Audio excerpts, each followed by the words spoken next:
সুপ্রিয় শিক্ষার্থীরা, সকলকে জেনেসিস বিসিএস কেয়ারের পক্ষ থেকে স্বাগত জানাচ্ছি। বরাবরের মতো আমি আপনাদের সাথে আছি।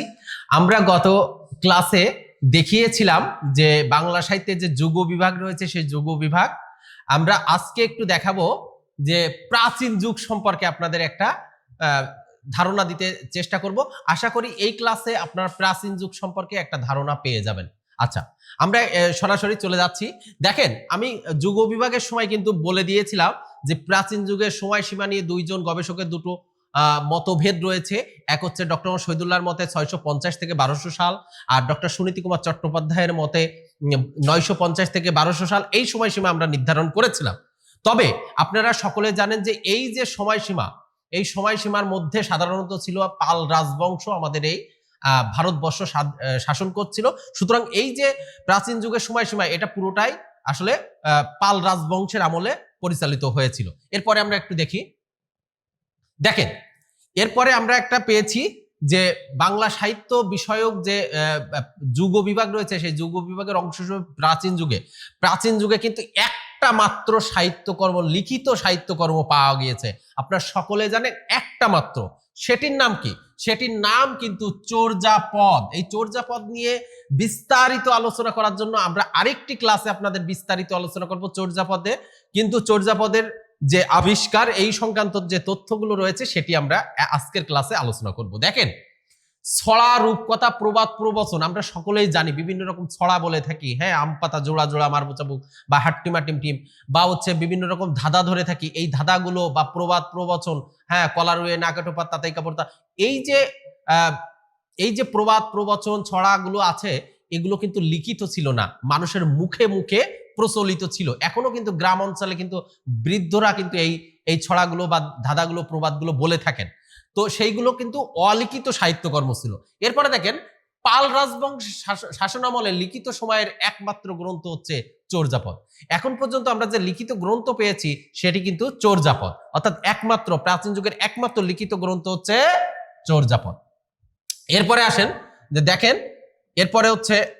এরপরে আসেন, পাল রাজারা আসলে কোন ধর্মাবলম্বী ছিলেন? সাধারণত অনেকেই গ্রাম অঞ্চলে দেখে থাকেন পালেরা আসলে হিন্দু হয়ে থাকেন, কিন্তু এখানে পাল যে রাজবংশের কথা বলা হচ্ছে, এই পাল রাজবংশ কিন্তু ছিল মূলত বৌদ্ধ ধর্মাবলম্বী। সেই বৌদ্ধ ধর্মাবলম্বীদের চর্যাপদ হলো বৌদ্ধ সহজিয়াদের সাধন সঙ্গীত। আচ্ছা দেখেন, বৌদ্ধ যে ধর্মাবলম্বী রয়েছেন তাদের কিন্তু কয়েকটি শ্রেণী বিভাগ রয়েছে। সেই শ্রেণী বিভাগগুলো কি? এখানে দেখেন, শ্রেণী বিভাগগুলো আলোচনা করেছি। বজ্রজানি, হীনজানি, মন্ত্রজানি এবং সহজিয়া, এই চারটা সম্প্রদায় রয়েছে। তবে এই যে চারটা সম্প্রদায়ের মধ্যে সহজিয়া যে সম্প্রদায়, সেই সহজিয়া সম্প্রদায়ের কিন্তু লিখিত গ্রন্থ ছিল চর্যাপদ। আজকে আমরা যেটাকে বলছি, অনেক গবেষকের মতে সাহিত্যের প্রথম কবিতা সংকলনও কিন্তু চর্যাপদকে বলা হয়। আচ্ছা, এটি হচ্ছে চর্যাপদকে মূলত বলা হয় বৌদ্ধ সহজিয়াদের ধর্মীয় গান বা গানের বই বা গানের সংকলন। আবার কোন গবেষক এই চর্যাপদকে কিন্তু বলেছেন বাংলা সাহিত্যের প্রথম কবিতার সংকলন। তাহলে এটা কিন্তু বৌদ্ধ সহজিয়াদের গানের সংকলন হতে পারে, আবার কবিতার সংকলনও হতে পারে।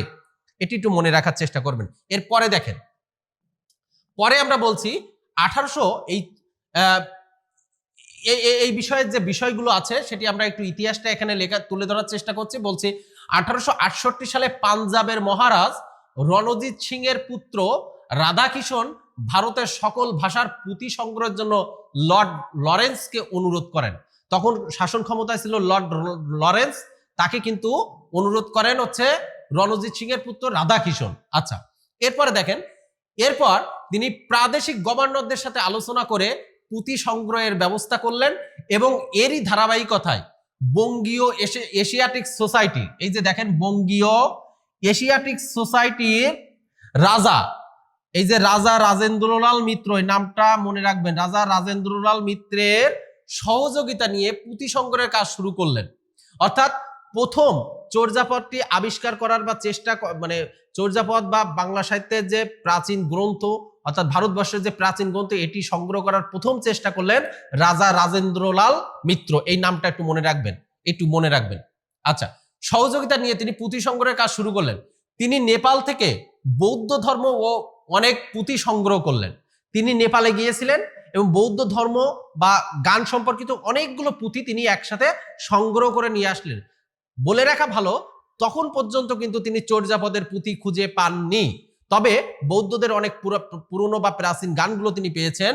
1882 সালে তার লেখা সংস্কৃত বুদ্ধিস্ট লিটারেচার ইন নেপাল গ্রন্থে, এই গ্রন্থটার নাম মনে রাখবেন, সংস্কৃত বুদ্ধিস্ট লিটারেচার ইন নেপাল গ্রন্থে তিনি যতগুলো গান বা কবিতা সংগ্রহ করেন সেটির একটি তালিকা প্রকাশ করলেন। এরপরে দেখেন, আর 1891 সালে রাজেন্দ্রলাল মিত্র কিন্তু মৃত্যুবরণ করেন, এবং তখন মৃত্যুবরণ করলে পুঁথি সংগ্রহের অর্থাৎ প্রাচীন পুঁথি সংগ্রহ যেটি রাজেন্দ্রলাল মিত্র করছিলেন সেটি সংগ্রহের দায়িত্ব পান তৎকালীন পুঁথি সংগ্রহশালার অধ্যক্ষ মহামহোপাধ্যায় হরপ্রসাদ শাস্ত্রী। এই নামটি কিন্তু মনে রাখতে হবে, বাংলা সাহিত্যে প্রাচীন যুগ থেকে প্রশ্ন আসলেই এই নামটি আসবে।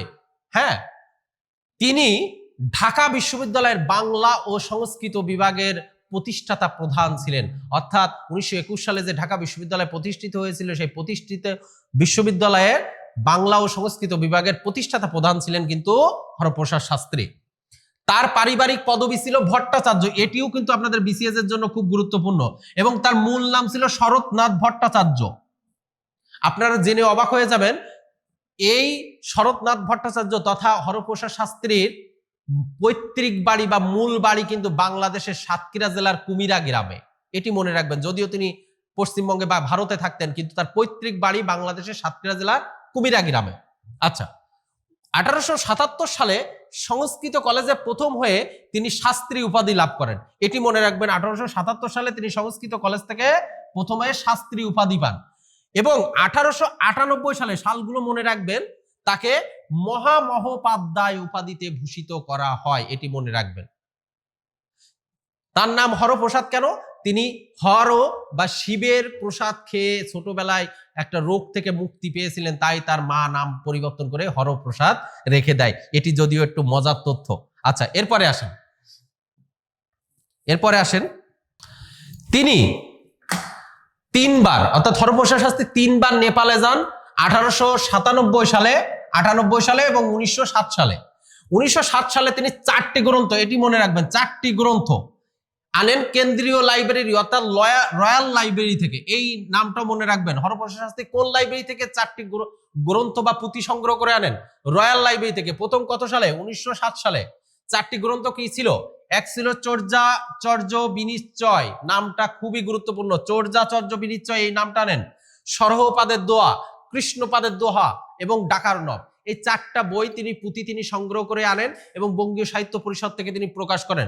যদিও সরহপাদের দোয়া, কৃষ্ণপাদের দোয়া, ডাকার্ণব, এই 3টা গ্রন্থ কিন্তু বঙ্গ কামরূপী ভাষায় লেখা ছিল, এবং চর্যাচর্য বিনিশ্চয় এই যে গ্রন্থটি রয়েছে এটি কিন্তু তিনি প্রাচীন বাংলা ভাষায় রচিত ছিল, প্রাচীন বাংলা ভাষায়। হরপ্রসাদ শাস্ত্রী 4টি গ্রন্থকে একসাথে প্রকাশ করেন বঙ্গীয় সাহিত্য পরিষদ থেকে। কোথা থেকে?